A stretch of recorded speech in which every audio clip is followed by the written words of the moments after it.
Good evening. Here in California, in the primary tomorrow, people have the rare and no doubt pleasing opportunity to vote their taxes down, to tell the politicians that they will pay this much and no more. Proposition 13 it's called, and it's an absolute flat ban on how much property tax they can charge homeowners. It is thought to be about as much a vote against big, expensive, wasteful government as it is against the property tax. For 25 years, we've had increasing taxes on properties. Now it's a chance for the people to say something about it. This excessive spending, I just feel it's just getting out of hand. It's kind of like a Boston Tea Party that we were saying we've had it. Whenever you have a real estate boom, that sets in motion the assessment increases and individuals paying the property tax bill. So California, other states, Florida, Texas, have always been subject to land booms. But in the 1970s, it was particularly intense. And taxes, assessments went up. And a peculiar ill was that the property tax is a tax on property that's owned. It's not a tax on income, like the way the income tax is. So certain categories of people, i.e. elderly homeowners, could own a $250,000 house, $300,000 house, and have a huge property tax bill, but not have an income to pay it. They could be retired, living on a fixed income, and have to pay the property tax bill out of this very small fixed income. And in some cases, they didn't have the money. Now, later on, there's some, relief came in for elderly homeowners and whatnot. But that was in response to this crisis of people being property rich but income poor and being unable to pay their property tax bills. And tax bills, as you know, you have to pay them. If you don't, the government has all sorts of powers. They can come in, seize the property, whatever, just like they do for income tax. And the government is particularly unforgiving of, tax bills. Historically, the property tax has been the way that local government services have been funded, police and fire, but increasingly it's expanded to a whole range of services, including education. And that's been the largest drain, all levels of education, K through the community college. And as the educational sector has increased, costs across the state sector have increased, property taxes have gone up. And the particular way they go up is what's most upsetting to people, because most people are really upset about the assessment system, which places a value on your house and in some cases the property that you own.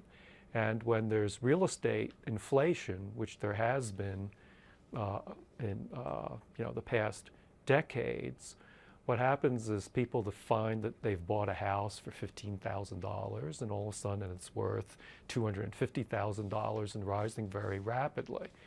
Well, the property tax is according to value. So the minute the value of your house goes up, your assessment goes up. Even if the tax rate stays the same, your property taxes skyrocket because property values skyrocket. And usually property values skyrocketing are a good thing, because you can say, well, I'll take some money out and to go on a vacation, or I'll trade up and buy a real mansion. And generally rising property values are a very, very good thing, except when it comes to pay your tax. Then the piper has to be paid, and you pay a higher tax bill because property values are going up. Has anyone ever tried to fight this tax before? Well, that's the whole story of citizens movements, community movements throughout Los Angeles, throughout California. That were initially fueled by people not being able to pay their bills.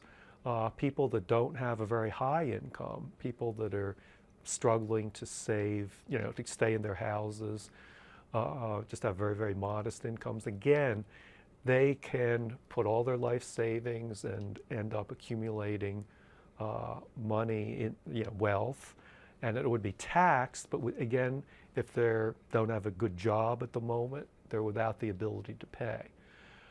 So folks, elderly, people in working class neighborhoods, middle class neighborhoods, were particularly hit, being not able to pay their bills, and went out and organized. A lot of people don't realize that suburban communities are communities. They are organized. There's homeowners organizations. And these are the organizations that,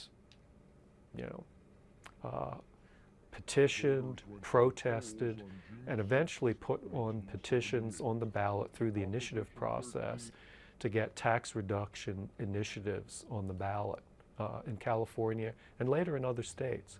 The initial grievance is homeowners. And it's very small businesses. It's mom and pop businesses. It's elderly homeowners, middle class, working class homeowners. But the wealthy have a very unique advantage. They're very good at organizing. They're very good at making connections. They're very good in wielding political power, influencing government. It's the kind of power that poor people, ordinary middle class people don't have.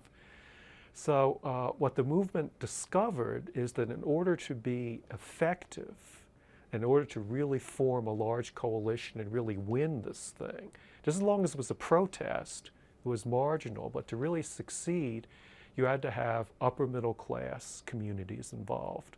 And they were hit by property taxes. Their, assessments were, their houses were going up 1, 2, 5 million.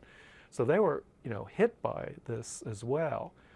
Businesses were, hit by tax bills as well. So when the leadership of sometimes property related businesses, land-owning businesses, hotels, apartment owners, people that, businesses were very land-intensive, property development, realtors, these folks got into the movement as well as the wealthy homeowners, and provided a ready-made leadership.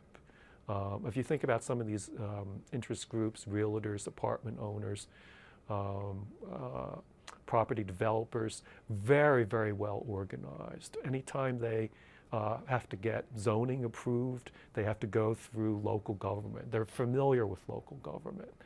So the movement could succeed with these folks in a leadership position.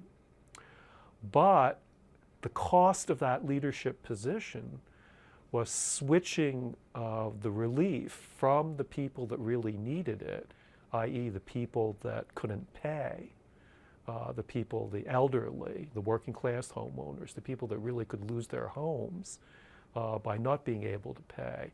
The kind of the locus of relief, and this tends to happen in all tax protest movements, it really shifts to the people that are wealthy and are paying, at a very, very high tax rate.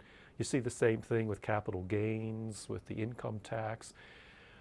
The tax relief ends up being targeted to the very wealthy, even though the movement may start as a more grassroots movement on the concerns of ordinary middle class people that are being hit by taxes. And it's that leadership factor. In order to succeed, you go through this leadership, and this leadership is naturally very, very used to getting things for itself. Does it all the time. It gets the zoning, it gets the special tax breaks. They know what to do. And unfortunately, some of these movements, of poor and middle class people, the leadership wasn't of the same, the leadership didn't have the same backing, as the elite leadership. And so the whole program shifts. They do get some relief, okay, but the largest relief, the biggest slice, I think it was 2/3, goes to businesses, okay? And tax revenues were reduced tremendously. And it's caused problems in California and throughout the country ever since. California has struggled since Proposition 13, which reduced everything. Public education has deteriorated, K through 12, universities, community colleges. We used to have very, very strong, systems. Educational systems were ranked, the top of the country in California. They've fallen down, so they're now at the bottom, just because the money isn't there. And the money isn't there particularly to deal with the kinds of students that are coming in, people that for whom English is a second language. This is very, very expensive. And the money isn't there. These people are underserved. So it's really, the real tragedy of it is that you could have actually, eliminated the property tax for homeowners.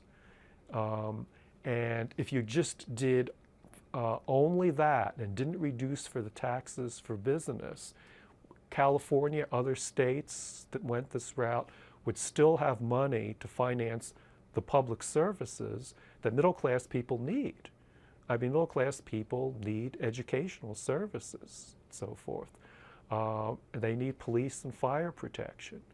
And right now, the state, because of the large tax reductions for business, the money isn't there, and necessary services for the small homeowners, for middle-class people, are being cut back. Police and fire are being cut back. And all of it because a very unnecessary large tax relief was given to businesses. And you see this time and time again. You see this with the income tax. Yes, the middle-class folks benefited from income tax cuts. But by far the large majority, particularly the capital gains tax reduction, inheritance taxes, all of this goes to not only the 1%, the half of, of a tenth or of the 1%, the very, very, very top slice. Okay, they got all the tax relief, and then government, if you bail those folks out, who really don't need it, because they do have the incomes to pay. It's like poor people, elderly, they don't have the income to pay. Rich people have the income to pay. That's why they're rich. They don't need it, okay? But because all the relief went to those folks, government is starved. And necessary services, federal government, now states, local, everyone's in the same position. Teachers, libraries closed, teachers fired, at the end of the year, many, many teachers just laid off, no thought of them ever getting a job again. But there's kids that need to be taught. The money isn't there. The middle class has to learn what its interest really is. And it's very, very complicated because you don't see, costs of education, loans to get education. All of these things, involve the government, involve policy, but are really important to the overall standard of living. Housing and health care. These things are now very, very expensive, but they're very basic to what we think of the middle class standard of living is.